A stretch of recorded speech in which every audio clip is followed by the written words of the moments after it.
Hello, magandang araw mga kawaw. Yan, nandito po tayo ngayon sa Parang mga kawaw. Alas 11 na po ng tanghali. Hindi naman po masyadong mainit ngayon mga kawaw. Ganito po ako magtali ng kambing. Sa umaga po tinatali ko ang aking kambing. Ayan, oh. Tapos sa tanghali nililipat ko na lang sila pag mainit na. Para hindi naman sila kawawa mga kawaw. Oh, buddy, yan si buddy. Yan po ang ating alagang kambing mga kawaw. Lilipat na natin sila ng tali dahil mainit na dito sa pisto nila. Ganito po ako magtali dahil ang kambing natin ay hindi alpas. Hindi sila makakasilong, wala pa namang masilungan dito sa nagtalian natin. Kaya mga kawaw, ililipat natin doon sa may masisilungan naman sila dahil tanghali na, painit na hanggang hapon. Mga kawaw, bali sa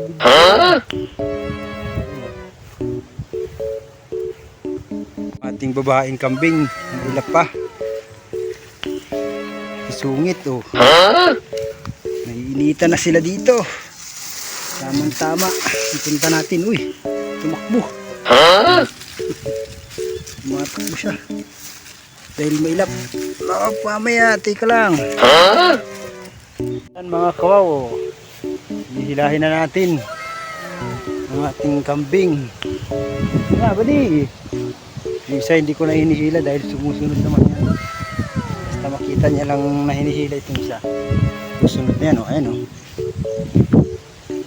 Lilipat natin sila sa may masisilungan para pag init mamaya hindi na sila mainitan dito.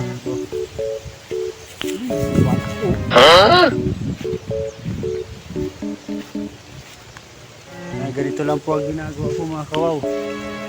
Sa umaga ilalagay ko dito sa parang, at pag mainit na nililipat ko na. Nilipat ko na sila doon sa may masisilungan mga kawaw.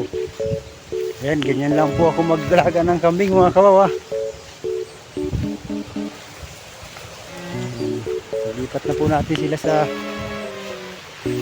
may masisilungan dito sa may buli. Yan mga kawaw, nailipat na po natin ang ating alagang kambing, oh. Ayan po, hindi ko tinali sa buli para pag umikot yung araw makakapagsilong pa rin po sila doon. Ito yung lalaki doon, oh. Ito naman po alpas sa kapatid ko po ito. Sa akin hindi pa pwedeng alpasan at maila pa po. Ayan, para may silungan sila. Kung sakaling mainitan ay masisilungan sila. Tapos mamayang hapon naman ulit natin kukuhain. Ilalagay ko na po sa kanila po. Yan, ganyan lang po ako magpakain ng aking kambing. Ganyan lang po ako magpasabsab para makakain sila ng maganda. Doon mo sila itatali sa may mga damo na alam mong kinakain nila. Yan, ganyan lang po ako magpasabsab o mag-alaga ng aking kambing mga kawaw. Di po, hanggang sa next video natin mga kawaw.